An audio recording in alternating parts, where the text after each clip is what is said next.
Olá, mais uma edição do seu Consecast. Hoje, para falar de finanças. Eu recebo aqui o Matheus Carnelossi, ele que é formado em finanças pela FGV, a Fundação Getúlio Vargas, e conta com mais de 13 anos de experiência em modelagem financeira de grandes companhias. Está à frente da Exxon, empresa que já conduziu mais de R$ 1 bilhão em operações de câmbio. Além disso, atua como consultor na área financeira e de planejamento para pequenas e médias empresas e também investe em outros negócios. Atualmente, o Matheus ele é sócio-diretor da Exxon Transfer, também fundador e consultor na MX Partners e sócio da padaria Vila Salt. Matheus Carnelossi, é um prazer tê-lo aqui no Consecast. Oi, Bizarra, boa tarde a todos, prazer é meu estar aqui, novamente voltando aqui à casa que eu já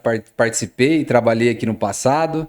Então, pô, tô muito feliz de estar aqui. Obrigado pelo convite. Bom, e o assunto de hoje é as finanças, as contas, principalmente para quem está começando agora, encarando a vida financeira, de fazer as contas ali para dar tudo certo no final do mês.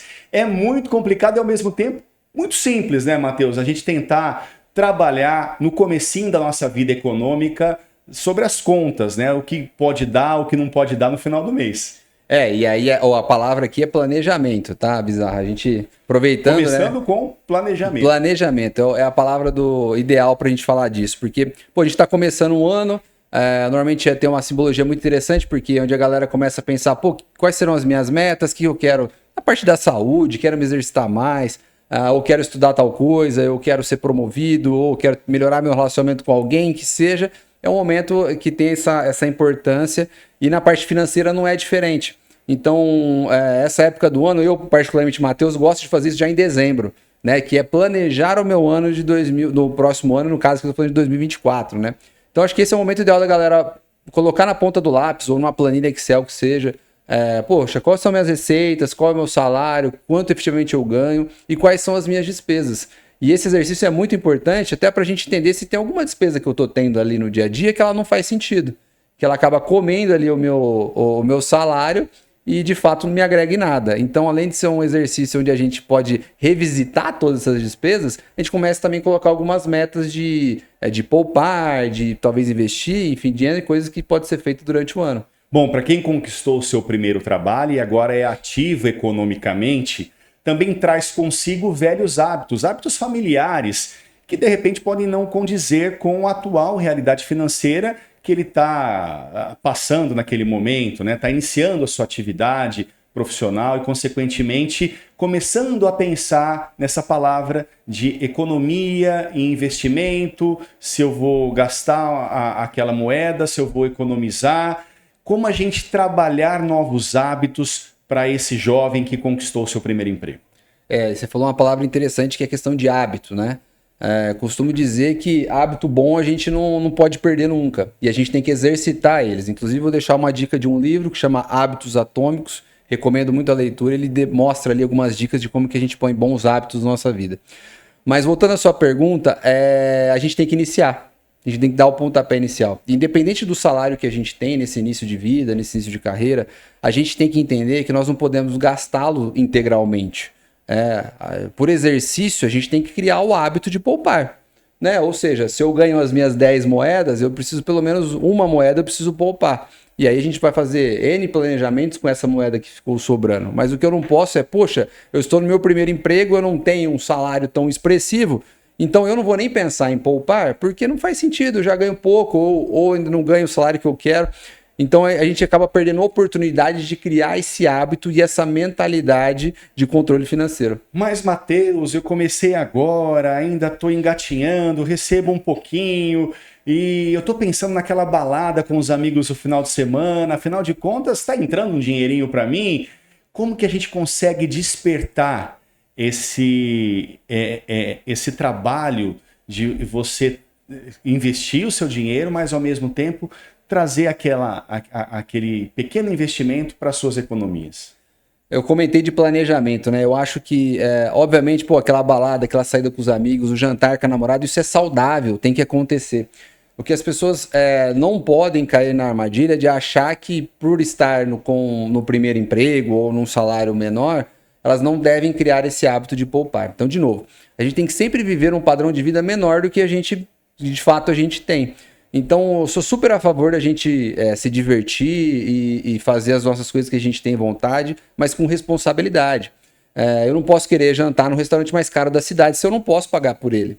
E quem dirá almoçar talvez, ou jantar todos os finais de semana no mesmo restaurante. Então não vai fazer sentido, eu vou matar o meu salário ali. Então, responsabilidade. Então, planejar ali quais serão as minhas despesas e, puxa, se eu coloquei uma meta de guardar uma moedinha que seja e eu consegui guardar 2, eu inclusive sou a favor da pessoa, essa moeda adicional que eu consegui poupar, talvez eu possa comprar alguma coisa que eu desejo e tudo mais, mas ser responsável, essa é a palavra. E quando a gente está no início de carreira, me parece que esse é um assunto que normalmente a gente não toca, que a gente não aborda, né? Que é ter esse controle financeiro. Poxa, a gente começou a ganhar um dinheirinho agora, né? Puxa, vou aproveitar, né? Puxa, nunca tive não tive acesso a um dinheiro próprio, nunca tive isso. Acho que é a hora de eu consumir, né? Acho que é a hora de eu poder aproveitar um pouquinho. Não, vamos lá, vamos com calma. Tem que ser responsável em relação ao dinheiro e sempre poupar alguma coisinha. Bom, agora eu sou economicamente ativo. Vem então os assédios. Assédio por um financiamento, assédio por um cartão de crédito. E como você trabalhar essa questão da oferta, de você oferecer facilidades em um momento onde você está construindo uma estabilidade financeira. Isso é muito perigoso para quem não consegue lidar com esse tipo de situação. Por que eu estou dizendo isso? Hoje, o acesso a um cartão de crédito, por exemplo, ou uma conta, ficou muito fácil. Hoje, em poucos cliques e minutos, você abre uma conta no banco digital, dependendo, ele já te aprova um cartão de crédito, você já tem um limite, e aí você fala, poxa, eu vou comprar algo que eu quero, vou parcelar em pequenas parcelinhas e vou embora. Isso é muito perigoso, porque daqui a pouco a gente tem varejista que parcela determinado tipo de compra em 24 vezes, e a gente vai entendendo que essa parcelinha cabe no nosso orçamento. Então, isso é até um problema que eu acredito que a gente está vivendo hoje, que é a questão do imediatismo e o consumismo. Essa geração mais jovem, me incluo nela, inclusive, a gente nasceu e cresceu e foi para o mercado de trabalho sendo exposto a muita mídia de consumo. Então, poxa, você pega o celular, você abre uma rede social, você abre um site da internet e tudo tem alguma propaganda querendo te vender algo. Então, o quão difícil é da gente fazer o exercício e falar, cara, eu não preciso de fato desse produto, por que eu vou comprar ele? Né? O quão difícil é a gente recusar essas ofertas que parecem ser ofertas maravilhosas, mas de fato são coisas que a gente não precisa. Né? Então eu fico um pouco preocupado quando a gente dá muito acesso financeiro para as pessoas, quando a gente não tem um trabalho de base que elas entenderem como lidar com o dinheiro delas. Então acho isso até um pouco perigoso.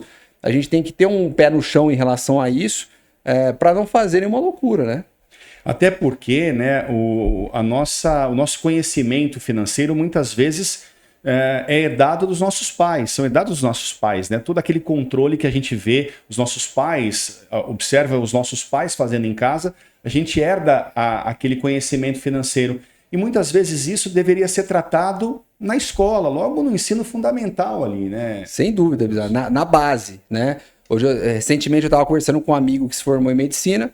Ele falou, poxa, eu fiquei anos estudando cursinho, passei numa federal de medicina. Poxa, legal. Fiquei mais 5, 6 anos estudando medicina, mais 5, 6 anos estudando minha especialização. De repente estou no mercado de trabalho, trabalho muito, recebo um bom salário e eu não sei o que fazer com o dinheiro. E pior, tenho colegas com a mesma idade que eu que já estão endividados, estão pressionados, se perderam financeiramente. Então, é justamente isso que você falou, a gente precisa fazer um trabalho de base lá no ensino fundamental, na escola, onde a gente pode criar o hábito nas nossas crianças que poupar é importante, que o dinheiro é a moeda de troca do nosso mundo e a gente tem que ter responsabilidade em cima dele, a gente tem que saber quais são as regras do jogo para lidar com o dinheiro.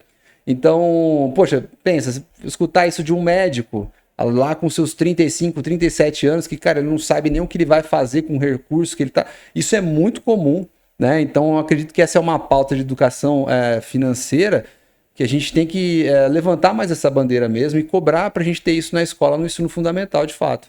Bom, agora então eu consegui o meu primeiro emprego, estou trabalhando, tenho o meu salário no final do mês e começam aquelas contas, todos nós, né, que fazemos inclusive aquelas contas mentais. A contabilidade mental muitas vezes nos atrapalha para resolver aquela conta ou aquele investimento que eu fiz, e muitas vezes na minha cabeça deu certo, mas no final do mês não é aquilo que vai acontecer. Isso é um perigo, né? Então, contabilidade mental, pessoal, esqueçam, tá? Coloquem isso no papel, coloquem isso no Excel, coloquem todas as contas de vocês, todas as receitas que vocês têm, entendam se esse número é positivo ou negativo. E aí, se ele for negativo, a gente tem que fazer alguma ação urgente em cima disso. Alguma coisa eu estou gastando, alguma coisa não está certa. A gente precisa corrigir esse rumo. Vejam, eu entendo o quanto isso é importante, né? Porque se a gente fica na contabilidade mental, me parece que está tudo bem. E aí, de repente, naquele mês, opa, fiquei no negativo. Minha conta é negativa, ficou negativa. Mas tudo bem, o banco me deu um limitezinho ali para ficar negativo. E aí, de repente, você está pagando juros em cima disso. Então, isso não é nada responsável. E lembrando, o dinheiro, o dinheiro que a gente ganha e gasta, nós somos responsáveis por ele. Não adianta depois eu colocar a culpa no governo, porque o governo tá ruim. Não, porque eu não tenho o salário que eu gostaria de ter. Poxa, mas você não faz nem a lição de casa. Então, temos que tomar muito cuidado em relação a isso. De forma prática, Matheus, para quem está nos assistindo nesse momento e quer começar a empreender o seu dinheiro, a economizar o seu dinheiro, pelo menos em partes ali, porque a gente sabe que às vezes as pessoas precisam ajudar na economia do lar e também tem os seus itens de primeira necessidade. Quais são as estratégias, então, Matheus, que para quem está nos assistindo possa começar a trabalhar com o seu dinheiro, mesmo que de uma forma ali mais cautelosa? Primeiramente, planilhar tudo. Já comentei aqui, então a gente ter controle de tudo que a gente gasta. Segundo, a gente consegue cortar alguma coisa que é supérfluo? Se sim, ótimo, esse é o momento. 3, eu preciso colocar uma meta para guardar as minhas moedas. Que meta vai ser essa? E obviamente tem que ser uma meta que faça sentido. Não adianta eu saber que eu preciso ajudar em casa, que eu preciso itens de primeira necessidade que eu preciso comprar e querer falar que, puxa, esse ano eu vou guardar 50% do meu salário. Não faz sentido. Mas alguma coisa você tem que conseguir. E se você deixar isso muito bem planejado e seguir à risca o combinado com você, porque isso é o combinado contigo. Você começa o ano e fala, cara, eu vou guardar uma moedinha por mês. É um combinado, você tem que seguir ele. Então, se você conseguir furar com você mesmo, que compromisso que você vai conseguir construir ao longo da sua vida? Então, o único compromisso que você não pode furar é contigo. Então, outra dica muito importante a partir dessa moedinha que a gente está guardando, esse percentual ou esse montante que a gente consegue guardar, o que a gente vai fazer com ele na sequência? São várias linhas de pensamento, mas as principais são, primeiro eu preciso construir uma reserva de emergência. A gente sabe que eventualidades acontecem e a gente tem que estar preparado para isso. A gente nunca sabe quando pode acontecer algum problema. Agora, se eu tenho uma reservinha, eu passo isso de forma mais tranquila. Por quê? No eventual problema, se eu não tenho uma reserva, eu vou ter que me endividar. E às vezes o endividamento é muito ruim porque ele come sonhos seus que você pode ter no futuro. Outro ponto muito importante é a gente investir em desenvolvimento pessoal. Veja, a gente está começando a nossa carreira, né? Mais do que talvez investir num produto financeiro que vai me trazer rentabilidade, como é que eu invisto em mim mesmo? Né? Como é que eu me desenvolvo? Poxa, eu quero crescer nessa carreira, eu quero ser promovido, de repente eu quero ter um cargo de liderança no futuro, eu preciso me preparar. Então esse investimento na nossa parte profissional tem um valor inestimável, porque você pode estar passando o perrengue que você estiver passando na vida, mas o conhecimento que você adquiriu, os livros que você leu, os cursos que você fez, isso ninguém tira de você. Então, como um bem material, poxa, comprei uma bicicleta, roubaram, poxa, se eu não tivesse seguro na bicicleta, eu perdi. O celular, roubaram, eu perdi. Agora, conhecimento você nunca perde, né? E hoje a gente escuta e tem muita informação na internet, muita gente falando sobre economia, sobre as contas, né, como gerenciar as contas. Material vasto na internet, né, Matheus? A gente encontra muito conhecimento de graça, inclusive. Com certeza, e acho que o conhecimento nunca esteve tão fácil na nossa mão. Apesar que tem muita coisa de fato ruim na internet, né? Mas se nós tivermos interesse pelo assunto e o quão ele é impactante na nossa vida, falar de finanças, né? Cara, a gente acha N influenciadores aí que vão nos ensinar a respeito disso. A gente só precisa ter um mínimo de interesse, ser responsável por isso e falar, cara, eu preciso estudar um pouquinho esse trem aqui. E, de novo, finanças não é um bicho de 7 cabeças, né? Às vezes, como a gente não teve muitas vezes essa educação dentro de casa e não teve uma educação na escola em relação a isso, a gente acha que às vezes é uma pauta complicada. E não é. A gente só precisa botar um pouco de interesse e saber que isso está no nosso dia a dia. Então a gente não pode negligenciar o dinheiro. A gente vive dele. E com base na sua experiência no mercado e na economia, os jovens estão se virando economicamente? Eu acho que eles estão com um grande desafio. Conforme eu comentei, o assédio, a exposição do marketing de consumo realmente enorme. É uma enchente, uma enxurrada desse tipo de anúncio. E, obviamente, causa desejo. Eles são feitos para causar desejo, né? O que o jovem tem que se blindar muito, e, de novo, me coloco nessa situação de não querer tudo, né? De saber que eu não posso tudo. E de saber também que talvez aquele bem material, aquele desejo que eu tenho hoje, vou dar um exemplo. Puxa, eu vou na escola com um colega e eu posso ir também no trabalho com ele, a gente divide uma gasolina e tal. Puxa, mas eu queria ter uma moto para vir para o trabalho e para a escola, queria ter um carro. E de repente eu vou entrar numa parcelinha porque o banco me deu um certo juros, tudo mais, uma parcelinha encaixa no meu salário, dá tudo certo. Cara, mas essa parcelinha você está trocando aí, ele está custando muito caro, mais do que o dinheiro. Porque talvez esse dinheiro que você vai colocar para pagar esse bem, que talvez você não necessita de fato nesse início de vida, você pode estar investindo em você, conforme eu comentei aqui, da gente ter um desenvolvimento profissional. Então, o jovem ele está hoje assediado de uma pressão social, de ter as coisas, de conquistar as coisas no D0, ou seja, no dia de hoje, e às vezes é difícil ele ficar blindado de entender que ele tem que ter um pensamento de longo prazo. Então, sair daquele pensamento de escassez, que só se vive uma vez, não, vamos comprar porque não sei o dia de amanhã, não, vamos sair mesmo porque não sei o que vai acontecer amanhã. Então, acho que o pontapé inicial, inclusive, para você tomar as rédeas das suas finanças, é você mudar a mentalidade. É saber que as coisas não são feitas do dia para a noite, né? Existe aí um plantio a ser feito e a colheita é mais para frente. Bom, ainda com base no seu conhecimento, nas perspectivas do mercado para 2024, você avalia, você tem uma expectativa otimista, pessimista? Qual que é a avaliação que você faz agora nesses primeiros movimentos de 2024?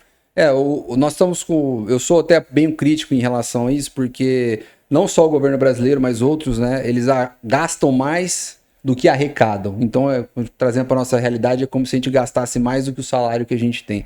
E a gente se endivida em relação a isso, é o que o governo faz. Então, acho que o Brasil ele tem um problema fiscal enorme, que é justamente isso que ele precisa resolver.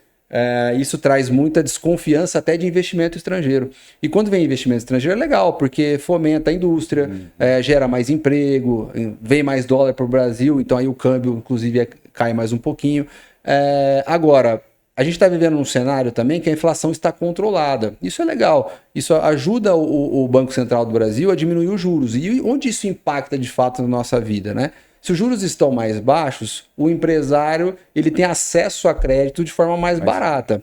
E ele tendo esse acesso de forma mais barata, de repente ele pode criar uma unidade nova, ele pode, se ele for um industrial, de repente criar uma planta, criar uma linha nova dentro da sua indústria, e isso gera emprego. Gera emprego, gera resultado, gera mais pessoas no mercado de trabalho, gera concorrência, e aí sim os preços começam, inclusive, a ter impacto até no mercado. Né? Se eu tenho mais empresas produzindo aquele produto, é bom, né, em termos de concorrência, porque fica até com acesso mais interessante para nós, aí, pessoas comuns. Muito bem, a gente conversou aqui com o Matheus Carnelossi. Matheus, para a gente finalizar, então, uma mensagem para quem está começando, né, nessa vida econômica, com os desafios, com mais perguntas do que resposta. Na prática, uma mensagem positiva, né? E para trazer, inclusive, na sua vida profissional, na sua vida pessoal, está começando agora, priorizar alguns momentos. É isso, né, Matheus? Total. Turma, entendam que a rédea da vida de vocês está nas suas mãos. Então a gente tem que ser responsável de forma geral. Então não só na parte financeira, mas na parte pessoal. Então, o que eu queria dizer para vocês aqui é o seguinte: sejam responsáveis em relação ao dinheiro, sejam responsáveis em relação ao futuro de vocês, pensem no longo prazo, invistam em conhecimento que vocês só vão ter bons frutos para colher no futuro. Matheus, obrigado por participar conosco aqui do Conscast. Zahir, eu que agradeço, queria agradecer pelo convite de todos aí, por estar aqui participando hoje. Estou muito feliz de ter vindo aqui na Consilig. Puxa, eu vi essa empresa sendo criada 10 anos atrás. Meu primeiro emprego, inclusive, foi com a família Mandarite, com o Rodrigo Reinaldo. Posso falar prata da casa, então? Prata da casa. Boa. Lá no ano de 2008, tal. Nossa, tô ficando velho, né? Mas eu queria deixar um agradecimento especial aí. O Rodrigo Reinaldo sabe a gratidão que eu tenho por eles. Aprendi muito aqui na empresa. E eu desejo muito sucesso a todos vocês. Acho que a Consilig só está começando, tem um grande caminho pela frente. E, novamente, muito obrigado e sucesso a todo mundo. Eu sei também que nas redes sociais você traz alguns conteúdos. Quem tiver interesse pode procurar você como? Pode procurar, meu Instagram é mateus.carnelossi. Matheus Carnelossi aqui no Consicast. Matheus, obrigado. Obrigado, gente. Até a próxima. E até a próxima.